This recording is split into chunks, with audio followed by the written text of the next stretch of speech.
This is Barry Zalma speaking for Claim School Incorporated's blog, Zalma on Insurance.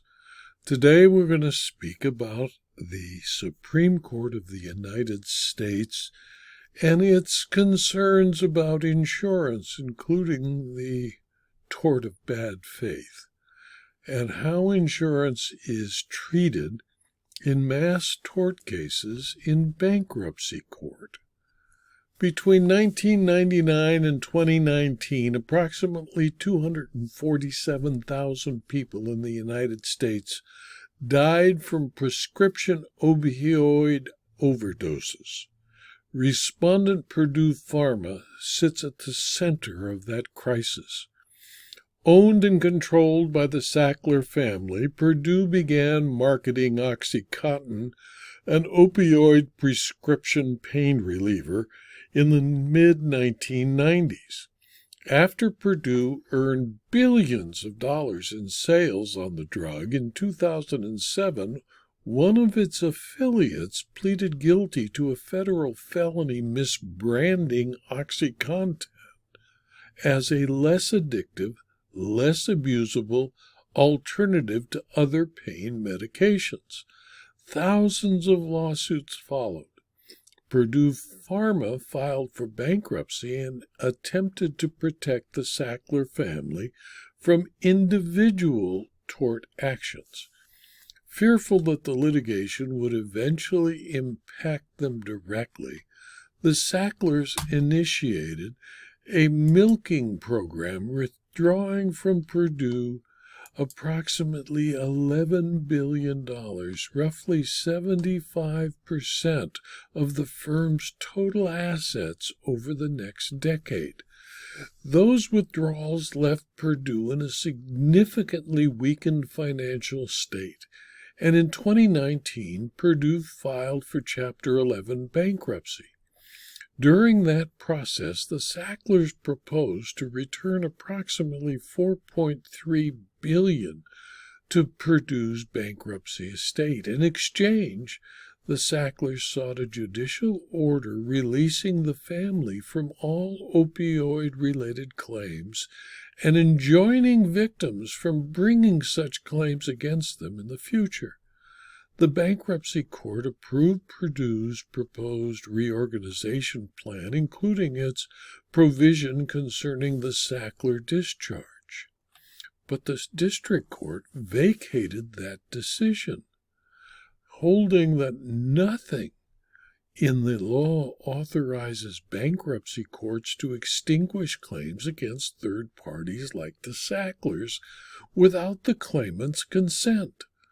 A divided panel of the Second Circuit reversed the district court and revived the bankruptcy court's order approving a modified reorganization plan.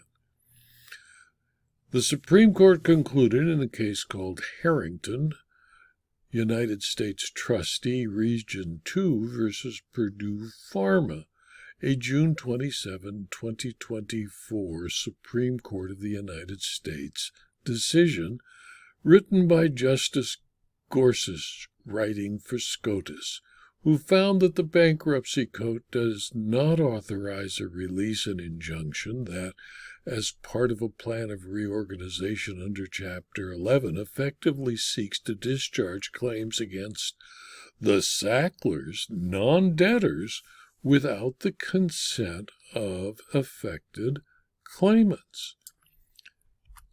The insurance assets, meaning assets to the limits of the debtor's insurance coverage, are usually a key asset in the bankruptcy estate to compensate victims. But tort victims also use the tort of bad faith to allow them to have direct action rights against the insurance carrier, even in some cases bypassing the debtor insured. That would obviously prevent the insurance money from being used as part of the bankruptcy estate. To address those various collective action problems, bankruptcy courts have long found non-debtor releases to be inappropriate in certain complex bankruptcy cases especially in mass tort bankruptcies. For example, after A.H. Robbins declared bankruptcy in 1985 in the face of massive tort liability for injuries from its defective interuterine device, the Dalcon Shield, nearly 200,000 victims filed proofs of claim. A plan provision releasing the company's directors and insurance company ensured that the estate would not be depleted through indemnity or contribution claims or claims brought directly against the directors or insurer. Preventing the victims from engaging in piecemeal litigation against the non-debtor directors and insurance company was the only way to ensure equality of treatment of similarly situated creditors. Therefore, the bankruptcy court found, and the Fourth Circuit agreed, that the release was necessary and essential to the bankruptcy's success.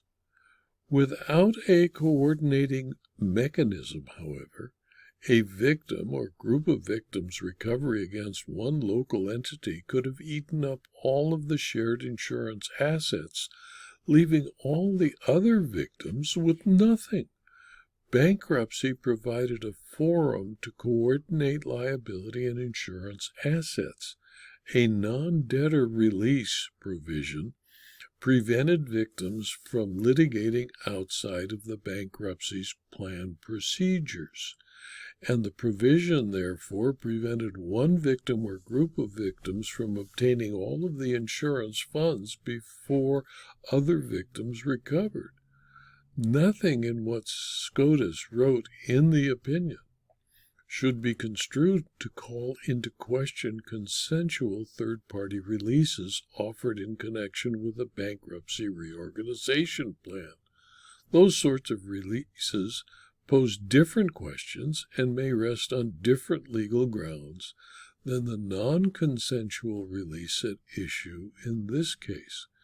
Because the case involves only a stayed reorganization plan, Scotus did not address whether their reading of the bankruptcy code would justify unwinding reorganization plans that have already become effective and have been substantially consummated. By confining the opinion to the question presented, the Supreme Court held only that the bankruptcy code does not authorize a release and injunction that is part of a plan of reorganization under Chapter 11 that effectively seeks to discharge claims against a non-debtor, the Sacklers, without the consent of the affected claimants. Because the Second Circuit held otherwise, the judgment is reversed and the case is remanded for further proceedings consistent with the opinion. Gorsuch J. delivered the opinion of the court in which Thomas Alito, Barrett, and Jackson joined. Kavanaugh J. filed a dissenting opinion in which Roberts, C.J., and Sotomayor and Kagan justices joined. In my opinion, Scotus concluded that the Sackler family's scheme to reduce the assets of Purdue Pharma to limit the exposure to their personal assets by the plan of reorganization failed, and the Purdue Pharma insurers and the Sackler family were not protected by the bankruptcy proceeding, since their liability and assets were different from the corporation that filed the bankruptcy, and that, therefore, they could not be released without the consent of the claimants, and they could be protected from many different lawsuits that could eliminate all of the assets available through insurance and leave many claimants with nothing.